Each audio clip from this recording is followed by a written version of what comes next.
BJP പ്രവേശവുമായി ബന്ധപ്പെട്ട് CPIM-ലെയും കോൺഗ്രസിലെയും അസംതൃപ്തരായ നേതാക്കളുമായി ചർച്ചകൾ നടന്നു എന്ന് സ്ഥിരീകരിച്ച് BJP. താഴെക്കിടയിലുള്ള നേതാക്കൾ മുതൽ മുതിർന്ന നേതാക്കൾ വരെ പട്ടികയിൽ ഉണ്ടെന്ന് NDA പാലക്കാട് സ്ഥാനാർത്ഥി C. കൃഷ്ണകുമാർ 24-നോട് പറഞ്ഞു. പത്മജ വേണുഗോപാലിന് പ്രചാരണത്തിന് വിലക്കില്ലെന്നും C. കൃഷ്ണകുമാർ വ്യക്തമാക്കി.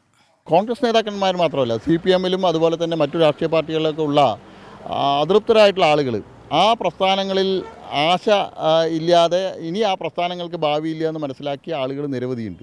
അവർ ഞങ്ങളുമായിട്ട് ബന്ധപ്പെടുന്നുണ്ട്. അടുത്തുള്ള ദിവസങ്ങളിൽ പാലക്കാട് ജില്ലയിലും ഇത്തരത്തിലുള്ള ആളുകൾ BJPയിലേക്ക് കടന്നു വരും.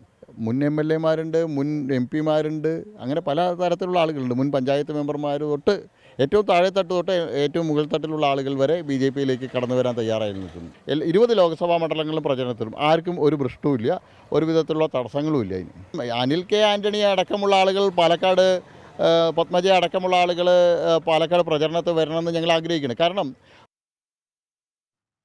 വിശദാംശങ്ങളുമായി നിഖിൽ പ്രമേശാണ് പാലക്കാട് നിന്ന് ചേരുന്നത്. Nikhil, very good morning. ഏതായാലും പാലക്കാട് NDA സ്ഥാനാർത്ഥിയുടെ വെളിപ്പെടുത്തൽ വളരെ ഗൗരവമുള്ളതാണ്. 20 മണ്ഡലങ്ങളിലും ഇപ്പോൾ അദ്ദേഹം പറയുന്നത് അതൃപ്തരായ വ്യക്തികൾ BJPയെ കോണ്ടാക്ട് ചെയ്യുന്നുണ്ട്.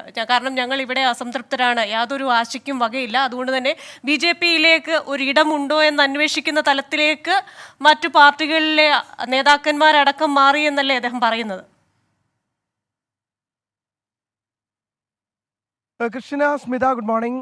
അദ്ദേഹം വ്യക്തമാക്കുന്നത്, അദ്ദേഹത്തോട് നമ്മൾ ഈ ചോദ്യം ഉന്നയിക്കുന്നത്, പാലക്കാട്ട് ഒരു മുൻ കോൺഗ്രസ് MLA BJPയിലേക്ക് എന്ന തരത്തിൽ വാർത്തകൾ പ്രചരിച്ചിരുന്നു. ഈ പശ്ചാത്തലത്തിലാണ് അദ്ദേഹത്തോട് ഈ ചോദ്യം നമ്മൾ ഉന്നയിച്ചത്.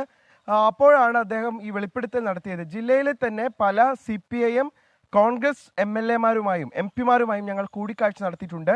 ഈ നേതാക്കൾ മാത്രമല്ല, താഴെക്കടിയിലുള്ള പ്രവർത്തകർ മുതൽ പഞ്ചായത്ത് തലത്തിലെ പ്രവർത്തകർ മുതൽ മുതിർന്ന നേതാക്കൾ വരെയുള്ളവരുമായി ചർച്ച നടത്തിയിട്ടുണ്ട്. അതിൽ പലരും പാർട്ടിയിലേക്ക് കടന്നു വരാൻ സന്നദ്ധരായിട്ടുണ്ട് എന്നുള്ള വെളിപ്പെടുത്തൽ കൂടി അദ്ദേഹം നടത്തുകൊണ്ടേ വരും ദിവസങ്ങളിൽ തന്നെ അതുമായി ബന്ധപ്പെട്ട പ്രഖ്യാപനങ്ങൾ ഉണ്ടാകുമെന്നാണ് അദ്ദേഹം പറയുന്നത്.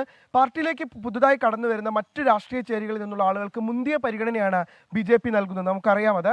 ഇതിന്റെ പശ്ചാത്തലത്തിലാണ് കൂടുതൽ പേർ ലോക്സഭാ തെരഞ്ഞെടുപ്പ് ആസന്നമായിരിക്കുന്ന സാഹചര്യത്തിൽ വരും ദിവസങ്ങളിൽ കടന്നു വരുമെന്ന് അദ്ദേഹം പറയുന്നത്. മറ്റൊരു പ്രധാനപ്പെട്ട കാര്യം അദ്ദേഹം പറഞ്ഞത്, പത്മജ വേണുഗോപാൽ തൃശ്ശൂരിലടക്കം പ്രചരണത്തിന് അവരെ ഇറക്കുന്നതിൽ വിലക്കുണ്ട്, അവർക്ക് ഭ്രഷ്ട് കൽപ്പിച്ചിരിക്കുകയാണെന്നുള്ള തരത്തിൽ വാർത്തകൾ പുറത്തു വന്നിരുന്നു. അദ്ദേഹം പറയുന്നത്, തന്റെ പ്രചരണത്തിന് പത്മജയും അനിൽ K. ആന്റണിയും ഒക്കെ വരണമെന്നാണ് ഞാൻ ആഗ്രഹിക്കുന്നത്, അത് സംസ്ഥാന നേതൃത്വമാണ് നിശ്ചയിക്കുന്നത്. മുരളീധരന്റെ ലെഗസിയുള്ള പത്മജ പ്രചാരണത്തിനെത്തിയാൽ അത് വലിയ രീതിയിൽ ഗുണം ചെയ്യുമെന്ന് അവർ പറയുന്നുണ്ട്. എന്തായാലും ഇനി ആര് BJPയിലേക്ക് എന്നുള്ള വളരെ പ്രധാനപ്പെട്ട ഒരു ചോദ്യം ബാക്കി വെക്കുകയാണ് C. കൃഷ്ണകുമാറിന്റെ വെളിപ്പെടുത്തൽ. കൃഷ്ണ, സ്മിത. ശരി. നിഖിൽ പ്രമേശാണ് പാലക്കാട് നിന്ന് വിശദാംശങ്ങൾ നൽകിയത്.